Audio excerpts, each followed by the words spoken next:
नमस्कार साहित्य प्रेमियों, स्वागत है आपका अपने YouTube चैनल माइलस्टोन एक्सप्रेशन पर।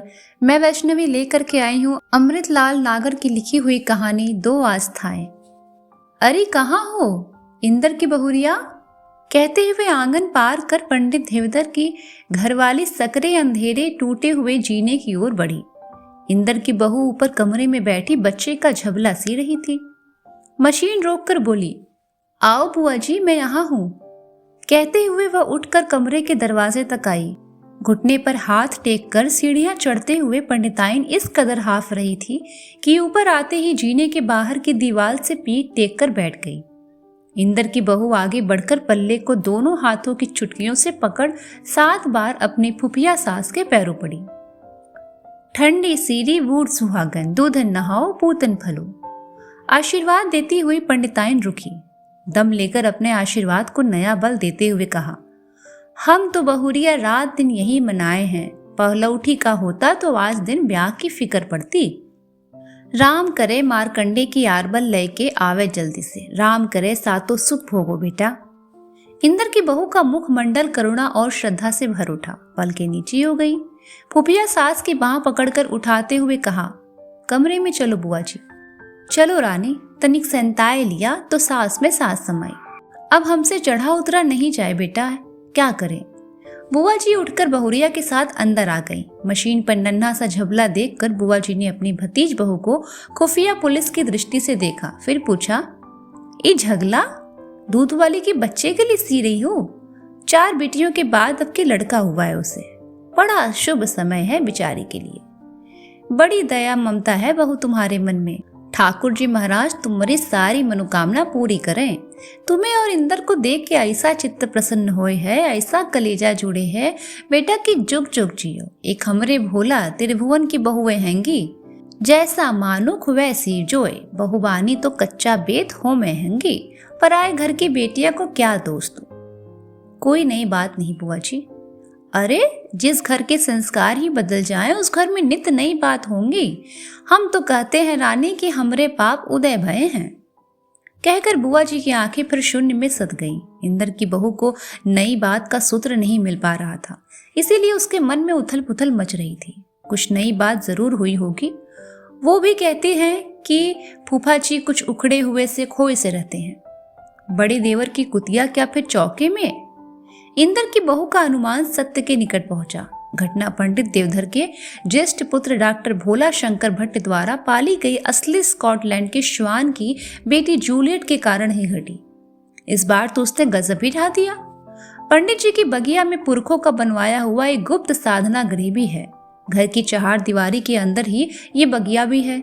उसमें एक और ऊंचे चबूतरे पर एक छोटा सा मंदिर बना है। मंदिर में एक सन्यासी का पुराना कलमी चित्र चंदन की नक्काशीदारी जर्जर चौकी पर रखा है।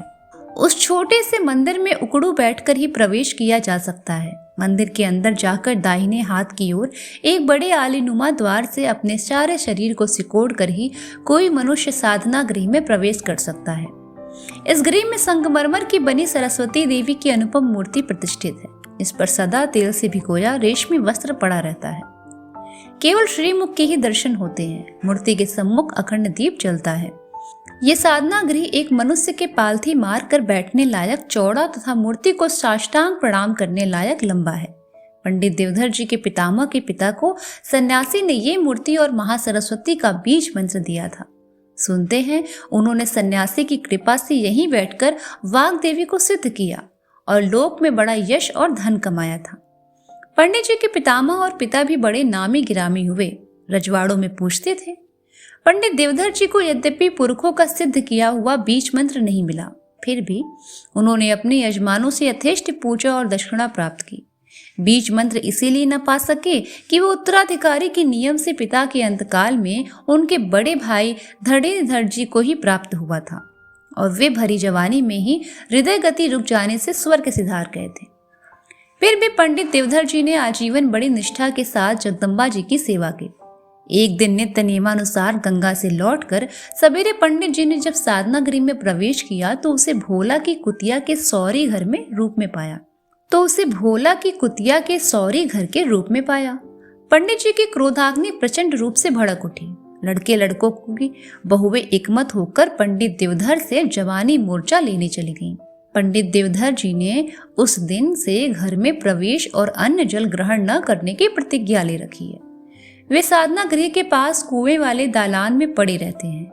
आज 4 दिन से उन्होंने कुछ नहीं खाया। कहीं और बाजार में तो वे खाने पीने से रहे। शायद इंदर के घर भोजन करते हो। यही पूछने के लिए इंदर की बुआ इस समय यहाँ आई थी, परंतु उनकी भतीज बहू ने जब उनके यहाँ भोजन न करने की बात बताई तो सुनकर बुआ जी कुछ देर के लिए पत्थर सी हो गई। पति की 68 वर्ष की आयु, नित्य सवेरे 3 बजे उठ 2 मील पैदल चलकर गंगा जी जाना आना, अपना सारा कार्यक्रम निभाना, दोपहर के 12 बजे तक ब्रह्मा यज्ञ, भागवत पाठ, सरस्वती कवच का जप आदि यथावत चल रहा है और उनके मुंह में अन्न का एक दाना भी नहीं पहुंचा। ये विचार बुआ जी को जड़ बना रहा था। ये तो सब बातें मुझे इस वक्त तुमसे मालूम पड़ रही हैं बुआ जी।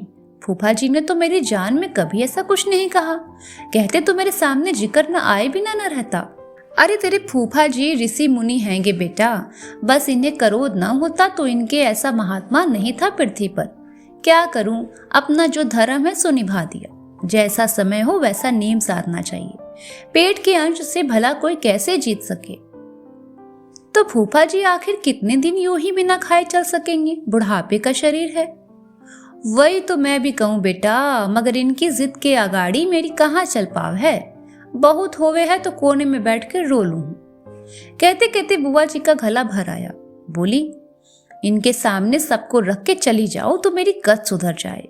जाने क्या क्या देखना बदा है लिलार में। बुआ जी टूट गई, फूट फूट कर रोने लगी। तुम फिक्र न करो बुआ जी, इतने दिनों तक तो मालूम नहीं था, पर आज से फूफा जी के खाने पीने का सब इंतजाम हो जाएगा।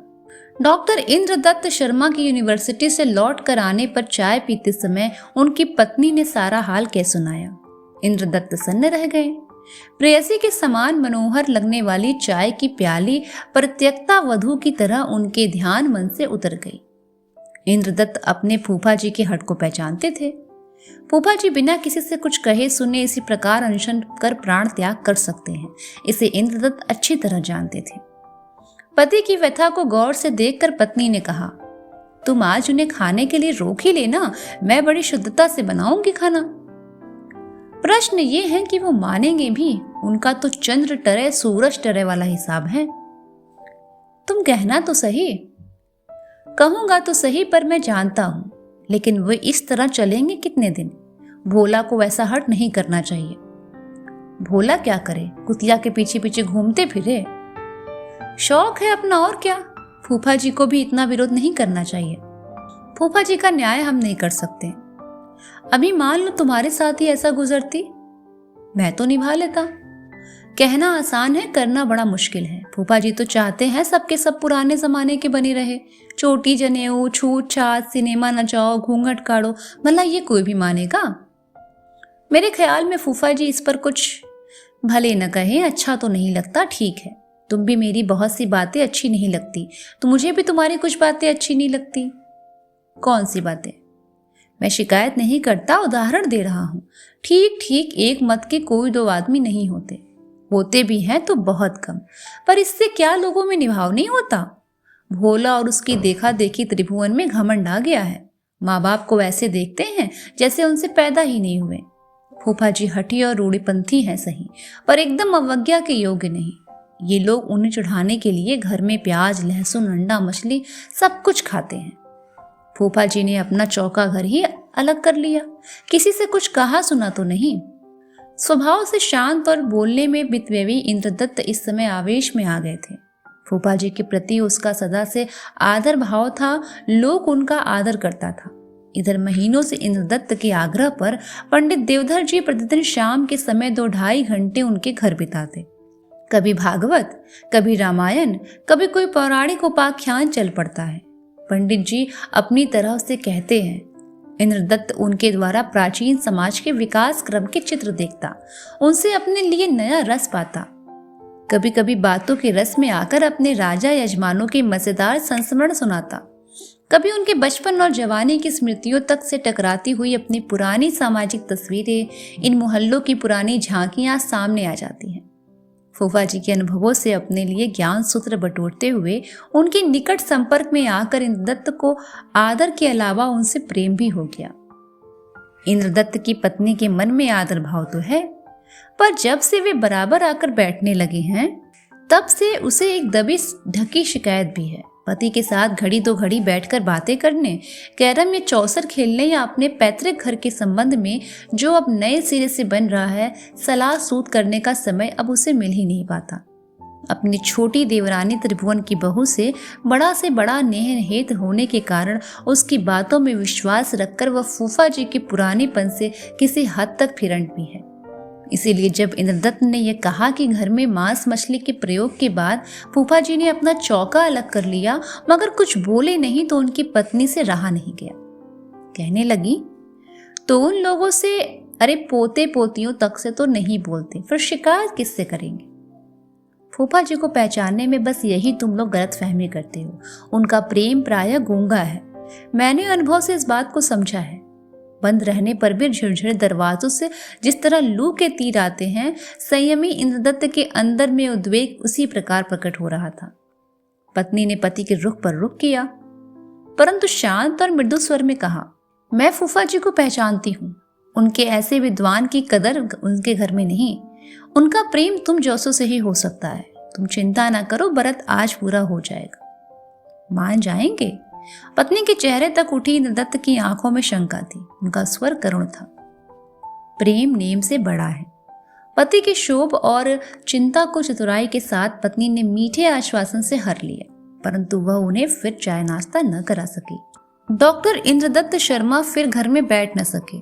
आज उनका धैर्य डिग गया था। फूफा जी लगभग 6 साढ़े 6 के आते हैं। इंद्रदत्त का मन कह रहा था कि वे आज भी आएंगे, मगर शंका भी थी। मुमकिन है अधिक कमजोर हो गए हों, न आए। इंद्रदत्त ने स्वयं जाकर उन्हें बुला ले आना ही उचित समझा। हालांकि उन्हें मालूम था कि इस समय फूफा जी संध्या स्नान आदि में व्यस्त हैं। पंडित देवधर का घर अधिक दूर न था। डॉक्टर इंद्रदत्त सदर दरवाजे से घर में प्रवेश करने के बजाय एक गली और पार कर बगिया के द्वार पर गए। फूफा जी गंगा लहरी का पाठ कर रहे थे। फूलों की सुगंधी सा उनका मधुर स्वर बगिया की 4 दीवारी के बाहर महक रहा था। अपि प्राच्यम राज्यम तृणमेव परिजत्यम सहसा विलोल ध्वानीरम त्व जननी तीरे श्रुतवताम शुधातम स्वादीपः सलली विदाय तृप्ति पिबताम जनानामानंदम परिसहति निर्वाणम पदवे। इंद्रदत्त दरवाजे पर खड़े खड़े सुनते रहे। आंखों में आंसू आ गए। फूफा जी का स्वर उनके कानों में मानो अंतिम बार की प्रसादी के रूप में पड़ रहा था। कुछ ही दिनों के बाद ये स्वर फिर सुनने को न मिलेगा। कितनी तन्मयता है आवाज में, कितनी जान है। कौन कहेगा कि पंडित देवधर का मन शुद्ध है? उन्होंने 4 दिनों से खाना भी नहीं खाया। ऐसे व्यक्ति को, ऐसे पिता को भोला त्रिभुवन कष्ट देते हैं। इंद्रदत्त इस समय अत्यंत भावुक हो उठे। उन्होंने फूफा जी की तन्मयता भंग न करने का निश्चय किया। गंगा लहरी पाठ कर रहे हैं, इसलिए नहा कर उठे हैं या नहाने जा रहे हैं। इसके बाद संध्या करेंगे। फूफा जी से भेंट हो जाएगी। उनके कार्यक्रम में विघ्न न डालकर इतना समय बुआ जी के पास बैठ लूंगा। ये सोचकर वे फिर पीछे की गली की ओर मुड़ गए। अम्मा? हाँ बड़ी। अपने कमरे में दरवाजे के पास घुटनों पर ढोड़ी टिकाए दोनों हाथ बांधे गहरे सोच में बैठी थी। जेठे बेटे की बहू का स्वर सुनकर तड़फड़ ताजा हो गई। हाँ, इतनी देर की खोएपन ने उसके दीन स्वर में बड़ी करुणा भर दी थी।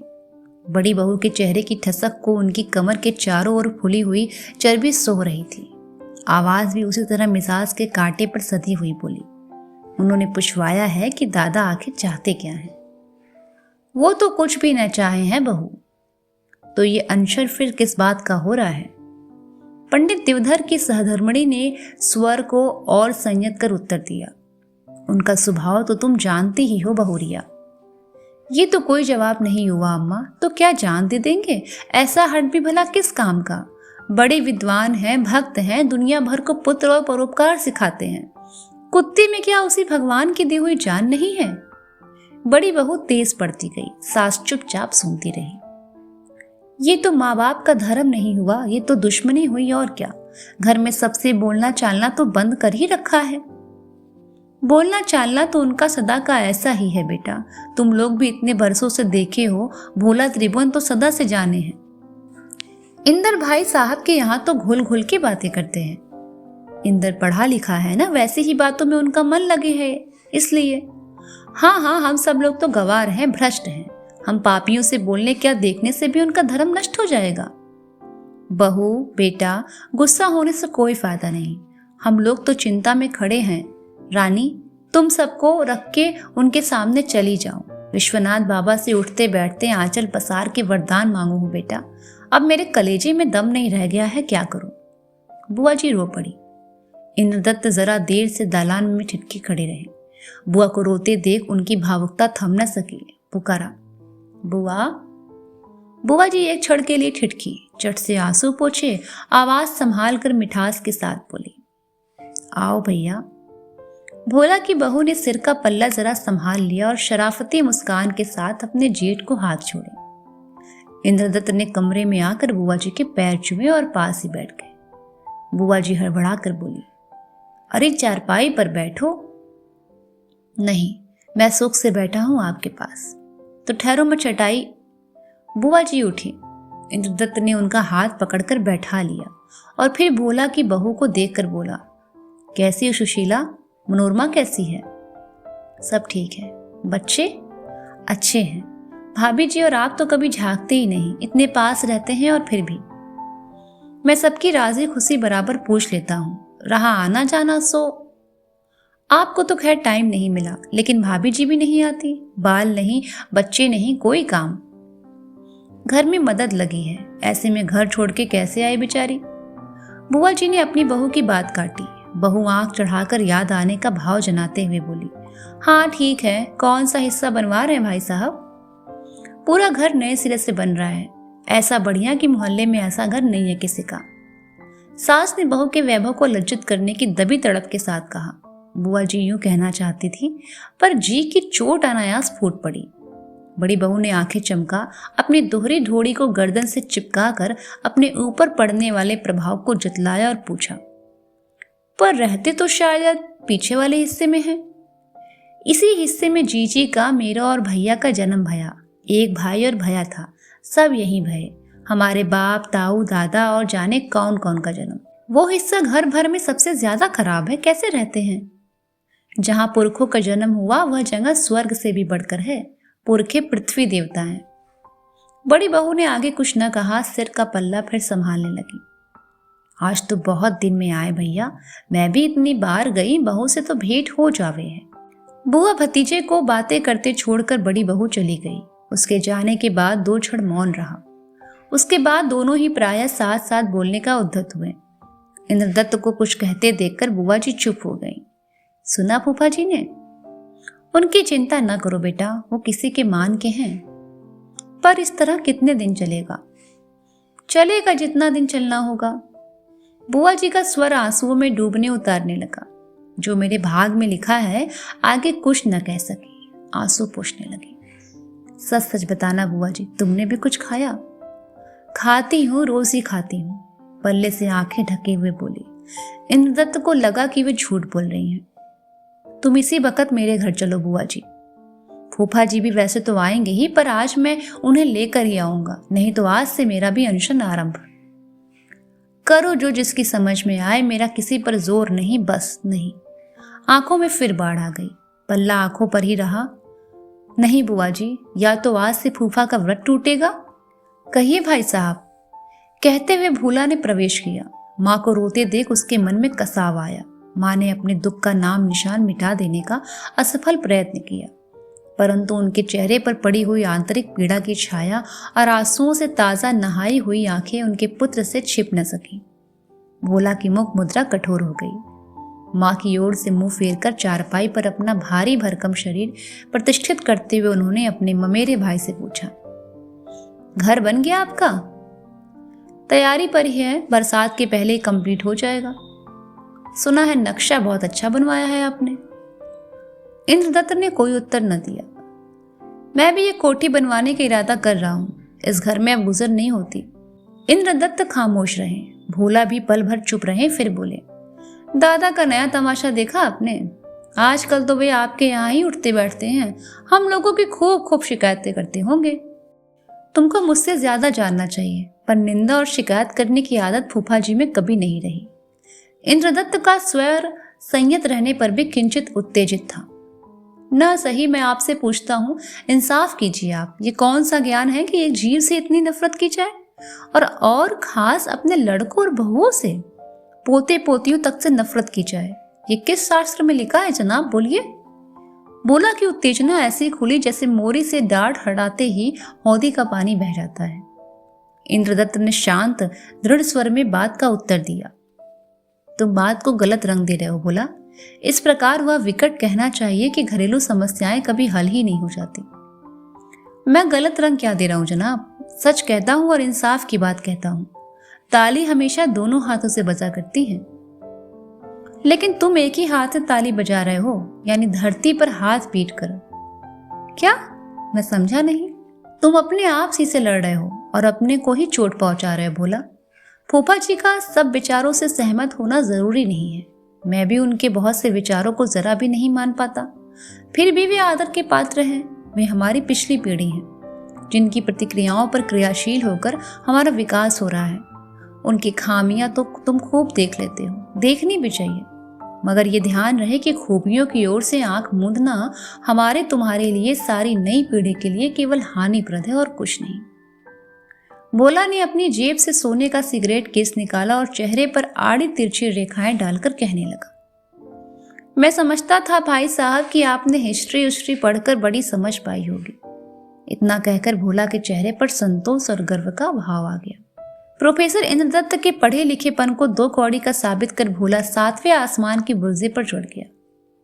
ढकोसलों में ढकेलने वाली ऐसी पिछली पीढ़ियों से हमारा देश और खास तौर से हमारी हिंदू सोसाइटी बहुत सफर कर चुकी जनाब। अब 40 बरस पहले का जमाना भी नहीं रहा जो पिता ही देवा पिता ही धर्मा रटा रटा कर ये लोग अपनी धांस गांठ लें। मैं कहता हूं आप पुराने हैं, बड़े निष्ठावान हैं, होंगे। अपनी निष्ठा विष्ठा को अपने पास रखिए। नया जमाना आप लोगों की तानाशाही को बर्दाश्त नहीं करेगा। तुम अगर किसी की तानाशाही को बर्दाश्त नहीं करोगे तो तुम्हारी तानाशाही को ही भला कौन बर्दाश्त करेगा। मैं क्या करता हूं जनाब? तुम अपने झूठे सुधारों का बोझ हर एक पर लादने के लिए उतावले क्यों रहते हो? बतलाइए, मैंने ऐसा क्या किया है? तुम फूफा जी को चिढ़ाते हो, बोला। मैं आज साफ साफ ही कहूंगा, तुम और त्रिभुवन दोनों। इंद्रदत्त ने सीधे स्वर में कहा। मैं ये सब बेवकूफ़ी किसी बातें सुनने का आदी नहीं हूँ भाई साहब। जनाब, हमको गोश्त अच्छा लगता और हम खाते हैं और ज़रूर खाएंगे। देखें आप हमारा क्या कर लेते हैं। मैं आपका कुछ भी नहीं कर लूँगा भोला। शंकर जी, आप शौक से खाइए। मेरे ख्याल में फूफा जी ने भी इसका कोई विरोध नहीं किया। वो नहीं खाते, उनके संस्कार ऐसे नहीं हैं। तो तुम ये क्यों चाहती हो कि वो तुम्हारी बात मानने लगे? रहा यह कि उन्होंने अपना चौका अलग कर लिया या वह तुम लोगों के कारण क्षुब्ध हैं, ये बातें तानाशाही नहीं कही जा सकती।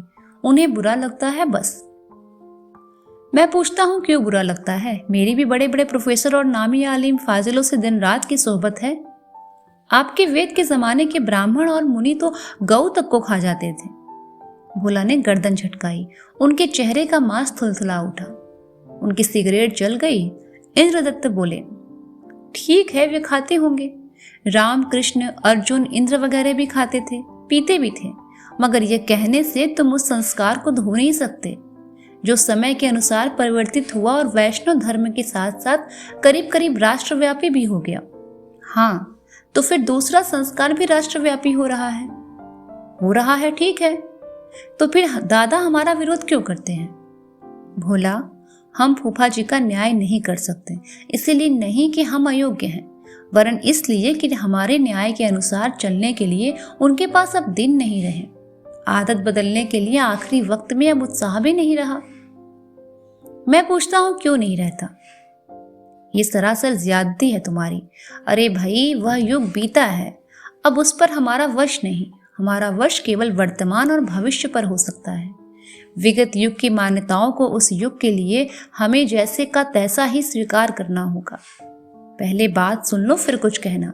हाँ, तो मैं कह रहा था कि हमें अपने पुरखों की खूबियां देखनी चाहिए ताकि हम उन्हें लेकर आगे बढ़ सकें। उनकी खामियों को या सीमाओं को समझना चाहिए, जिनसे कि हम आगे बढ़कर अपनी नई सीमा स्थापित कर सकें। उनके ऊपर अपनी सुधारवादी मनोवृत्ति को लादना घोर तानाशाही नहीं है, और वो जो करते वो तानाशाही नहीं है। अगर तानाशाही है तो तुम उसका उत्तर जरूर दोगे, विरोध करो, मगर नफरत से नहीं। वे तुम्हारे अत्यंत निकट के संबंधी हैं, तुम्हारे पिता हैं। इतनी श्रद्धा तुम्हें करनी होगी, उन्हें इतनी सहानुभूति तुम्हें देनी ही होगी। इंद्रदत्त बहुत शांत भाव से पालथी मारकर बैठे हुए बातें कर रहे थे। भोला के चेहरे पर कभी चिढ़ और कभी लापरवाही भरी अकड़ के साथ सिगरेट का धुआं लहराता था। इंद्रदत्त की बात सुनकर तमक कर बोला, आप चाहते हैं कि हम गोश्त खाना छोड़ दें? दोस्त, अच्छा होता कि अगर तुम ये मांस मछली वगैरह के अपने शौक कम से कम उनके और बुआ जी के जीवन काल में घर से बाहर ही पूरे करते। ये चोरी के लिए नहीं, उनके लिहाज के लिए करते, तो परिवार में और भी शोभा बढ़ती। खैर, झगड़ा इस बात पर तो नहीं है। झगड़ा तो तुम्हारी जूलियट की वजह से है ना। वो उनके कमरे में जाती है, या अभी हाल ही में उसने सरस्वती जी के मंदिर में बच्चे पैदा किए, तो आप एक बेजुबान जानवर से भी बदला लेंगे जनाब? ये आपकी इंसानियत है? मैं कहता हूं तुमने उनको पाला ही क्यों? कम से कम माँ बाप का जरा सा मान तो रखा होता। इसमें मान रखने की क्या बात है भाई साहब? भोला उठकर छोटी सी जगह में तेजी से अकड़ते हुए टहलने लगा।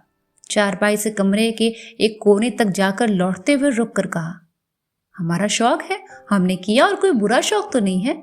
साहब औरों के फादर्स मदर्स होते हैं तो लड़कों के शौक पर खुश होते हैं, और एक हमारी किस्मत है कि तुम सिर्फ अपनी ही खुशी को देखते हो। भोला, तुमने ये नहीं देखा कि फूफा जी कितने धैर्य और संयम से तुम लोगों की इन हरकतों को सहन करते हैं। खाक धूल है, संयम है। हजारों तो गालियां दे डाली हम लोगों को, और बदले में तुमने उनके लिए क्या किया? कुतिया छोड़ दी। ऐसी ही बहुत शुद्धता का घमंड है तो अपनी तरफ दीवार उठा ले। हम जो हमारे जी में आएगा करेंगे, अब तो बढ़ चढ़कर करेंगे। ये तो लड़ाई की बात हुई, समझौता नहीं हुआ। जी हाँ, हम तो खुलेआम कहते हैं कि हमारा और दादा का समझौता नहीं हो सकता। इस मामले में मेरी और त्रिभुवन की राय एक है, मगर वे हमारे प्रोग्रेसिव ख्यालात को नहीं देख सकते, तो उनके लिए हमारे घर में कोई जगह नहीं है। भोला, बड़ी देर से गर्दन झुकाए खामोश बैठी हुई मां ने कांपते स्वर में और भीख का सा हाथ बढ़ाते हुए कहा, बेटा, उनके आगे ऐसी बात भूल से भी न कहते ना, तुम्हारे पैर पड़ती हूँ। कहूंगा और 1000 बार कहूंगा, अब तो हमारी ठन गई है।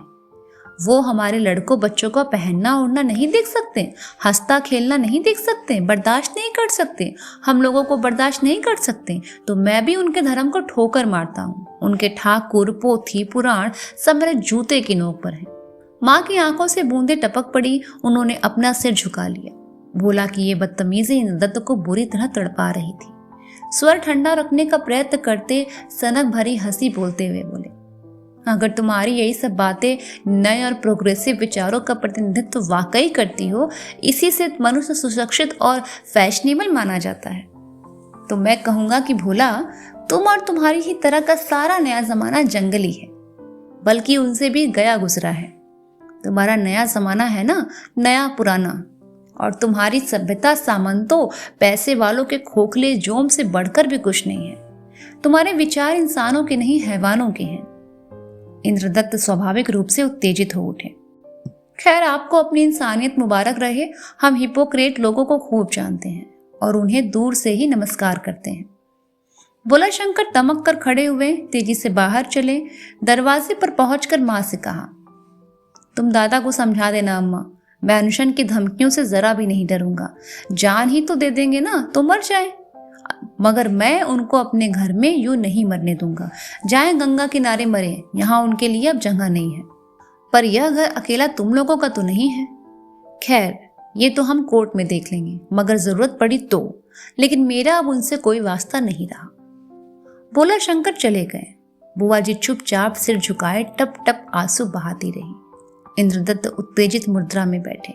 जिनके पास किसी वस्तु विशेष का अभाव रहा हो, उसके पास वह थोड़ी सी भी हो जाए तो बहुत मालूम पड़ती है।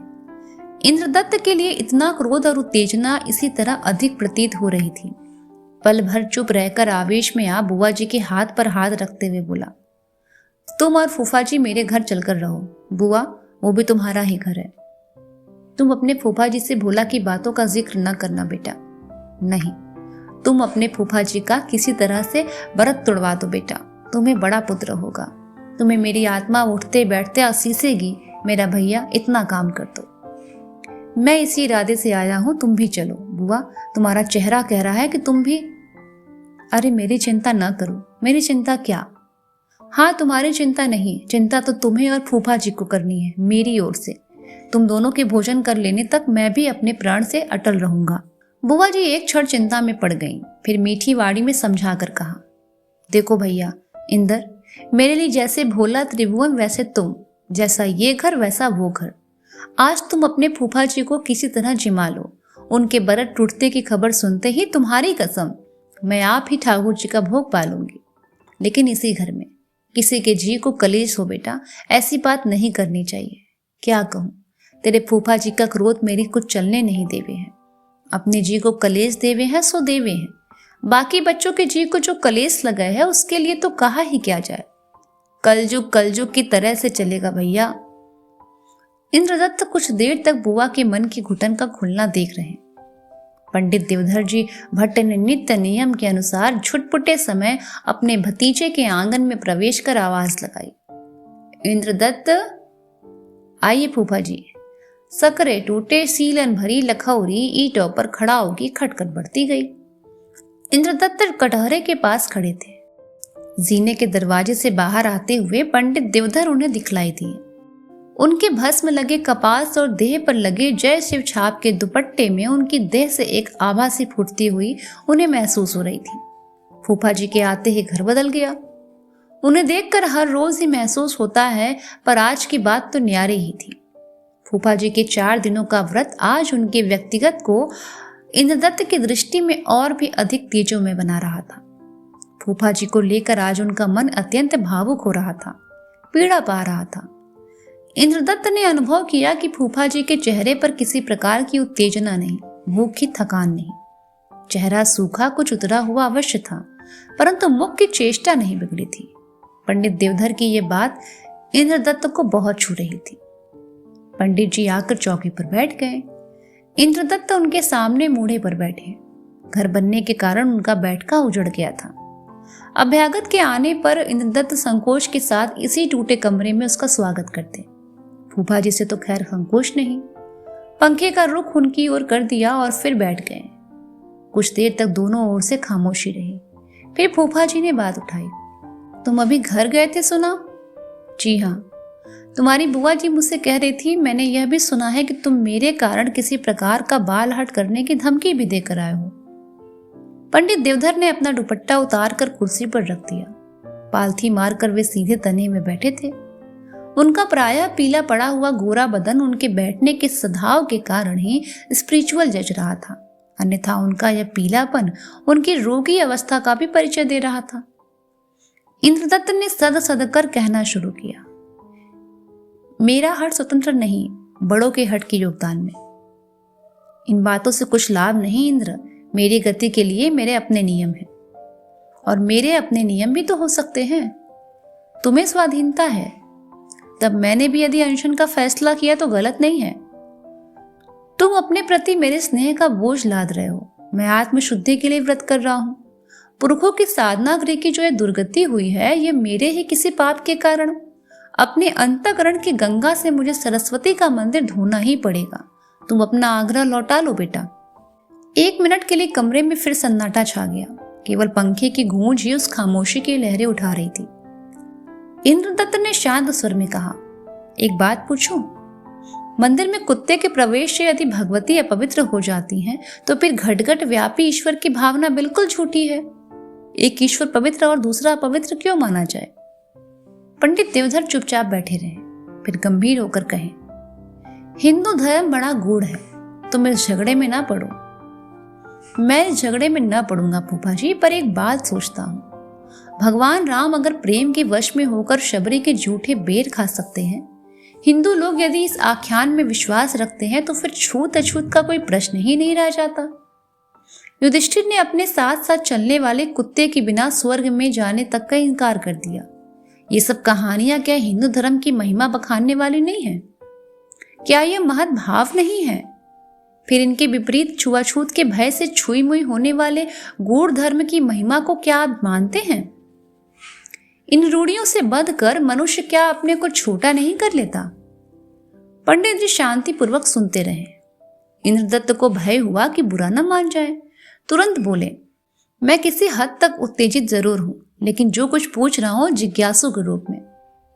ठीक है, पंडित जी बोले, हमारे यहाँ आचार की बड़ी महिमा है। मनुस्मृति में आया है कि आचारः प्रथमो धर्म, अर्थात जैसा आचार होगा वैसे ही विचार होंगे। तुम शुद्धाचरण को बुरा मानते हो? जी नहीं। तब मेरा आचार क्यों भ्रष्ट कर रहे हो? ऐसी दृष्टता करने का विचार स्वप्न में भी मेरे मन में नहीं आ सकता।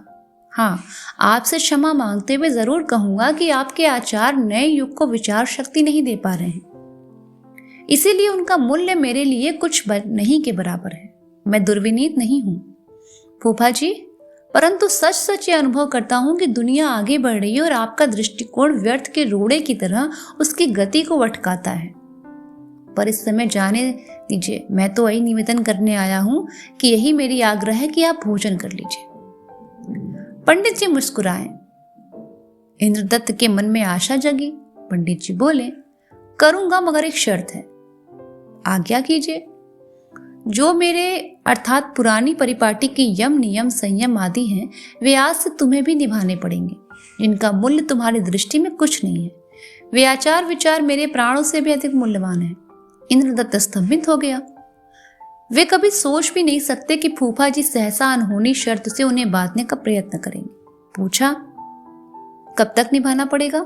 जिन नियमों में उनकी आस्था नहीं, जो चीज उनके विचारों के अनुसार मनुष्य को अंधविश्वासों से जकड़ देती है और जो भारतीय संस्कृति का कलंक है, उनसे उनका प्रबुद्ध मन भला क्यों बन सकता है? हाँ कहें तो कैसे कहें? उन्होंने इस व्रत नियम बलिदान चमत्कार और मिथ्या विश्वासों से भरे हिंदू धर्म को समाज पर घोर अत्याचार करते देखा है। अपने आप को तरह तरह से प्रपीड़ित कर धार्मिक कहलाने वाला व्यक्ति इस देश को रसातल में ले गया। इस कठोर जीवन को साधने वाले शुद्धाचरणी ब्राह्मण धर्म ने इस देश की स्त्रियां और हीन कहलाने वाली जातियों को सदियों तक दासता की चक्की में बुरी तरह पिसा है और अब भी बहुत काफी हद तक पिस रहा है। हो सकता है कि मनुष्य की चेतना की उगते युग में इस शुद्ध कहलाने वाले आचार ने अंधकार में उन्नत विचारों की ज्योति जगाई हो, पर अब तो सदियों से इसी झूठे धर्म ने औसत भारतवासी को दास, अंधविश्वासी और असीम रूप से अत्याचारों को सहन करने वाला, झूठा दैवी शक्तियों पर यानी अपनी ही धोखा देने वाली, लुभावनी असंभव कल्पनाओं पर विश्वास करने वाला झूठा भाग्यवादी बनाकर देश की कमर तोड़ रखी। इसने औसत भारतवासी से आत्मविश्वास छीन लिया है। इस जड़ता के खिलाफ उपनिषद जागे, मानव धर्म जागा, योग का ज्ञान जागा, बौद्ध भागवत धर्म जागा, मध्यकाल का संत आंदोलन उठा और आज के वैज्ञानिक युग ने तो इसे एकदम निस्सार सिद्ध कर सदा के लिए इसकी कब्र ही खोद दी है। ये जड़ धर्म कभी भारत को महान नहीं बना सका होगा। भारत की महानता उसके कर्मयोग में है, उसके व्यापक माननीय दृष्टिकोण में है, व्यास वाल्मीकि आदि के परम उदार भावों में है। प्राचीन भारत के दर्शन, न्याय, वैशेषिक साहित्य, शिल्प, संगीत आदि इस जड़ धर्म की उपज हरगिज नहीं हो सकते। फिर भी यह जड़ता भारत पर अरसे से भूत की तरह छाई हुई है। इसी से घृणा करने के कारण आज का नया भारतीय बिना जांच पड़ताल किए अपनी सारी परंपराओं से घृणा करते हुए सिद्धांतहीन, आस्थाहीन और निष्क्रिय हो गया है। वे फूफा जी का धर्म हरगिज न निभा सकेंगे, हरगिज नहीं, हरगिज नहीं। पर वे भोजन कैसे करेंगे? बुआ जी कैसे और कब तक भोजन करेंगे? कैसी विडंबना है। दो मनुष्यों की मौत की नैतिक जिम्मेदारी उनके ऊपर आएगी। पंडित देवधर ने उन्हें मौन देखकर पूछा, कहो भोजन कराओगे मुझे? जी, मैं धर्म संकट में पड़ गया हूं। स्पष्ट कहो, मेरा धर्म ग्रहण करोगे? फूफा जी आप बहुत मांग रहे हैं, मेरा विश्वास मांग रहे हैं। मैं आपके धर्म को युग का धर्म नहीं मानता, अपना नहीं मानता। मैं तुम्हारी स्पष्टवादिता से प्रसन्न हूं, तुम धार्मिक हो, इसी तरह अपने से मुझको पहचानो। मैं भी अपना धर्म नहीं छोड़ सकता। यद्यपि तुम्हारे सत्संग से मैंने इतने दिनों में यही समझ लिया कि मेरा युग, मेरा धर्म अब सदा के लिए लोप हो रहा है, फिर भी अंतिम सांस तक तो हरगिज नहीं। मेरी आत्मा तपहपूत है। तुम्हारा कल्याण हो, सुखी हो बेटा। अच्छा, तो अब मैं जा रहा हूं, परंतु मेरा अनशन का निश्चय अडिग है। फूफा जी, मैं आपकी चरण छू कर कह रहा हूं, पैर छोड़ दो बेटे। इन पैरों में पहले ही जड़ता समा चुकी है और अब तो जीव के साथ ही मिटेगी, अन्यथा नहीं। खैर, कल विचार करना अपने अनशन पर। अंतिम वाक्य पंडित जी ने इस तरह कहा कि इंद्रदत्त को करारा झटका लगा, पर वे मौन रहने पर विवश थे। पंडित देवधर चलने लगे। इंद्रदत्त के मन में भयंकर तूफान उठ रहा था। वे हार गए। बुआ जी को क्या उत्तर देंगे? इस अगति का क्या अंत होगा? क्या वे फूफा जी की बात मान लेंगे? कैसे मान लें? ये ठीक है कि फूफा जी अपने धर्म पर किस प्रकार एकनिष्ठ हैं। यह एकनिष्ठता उन्हें बेहद प्रभावित करती है। फिर भी उनके धर्म को क्यों कर स्वीकार करें? पंडित देवधर जी जीने पर पहुंच कर रुके। इंद्रदत्त उनके पीछे पीछे चल रहे थे। पंडित जी घूम कर बोले, तुम्हारी मान्यताओं में मेरी आस्था नहीं है इंद्र, फिर भी मैं उसके वास्तविक पक्ष को कुछ न कुछ देखकर अवश्य पा रहा हूं। एक बात और स्पष्ट करना चाहता हूं, तुम भोला त्रिभुवन के धर्म को आज का या किसी की युग का वास्तविक धर्म मानते हो? जी नहीं, उनका कोई धर्म नहीं है। तुम्हारा कल्याण हो बेटे। धन मत से जन्मे इस खोखले धर्म से सदा लड़ना, जैसे मैं लड़ा। तुम अपने मत के अनुसार लड़ो, पर लड़ो अवश्य। यह आस्थाहीन, दंभ भरा, अदार्शनिक, अधार्मिक जीवन लोक के लिए अकल्याणकारी है। बोलो, वचन देते हो? मैं आपको अपना विश्वास देता हूं, कहकर इंद्रजीत ने फूफा जी के चरण छू लिए। खड़ाओं की खटखट जीने से उतर गई, आंगन पार किया, दूर चली। इंद्रदत्त आकर कटे पेड़ से अपने पलंग पर गिर गए। नया युग पुराने युग से स्वेच्छा से विदा हो रहा है, पर विदा होते समय कितना प्रबल मोह था और कितना निर्मम व्यवहार भी।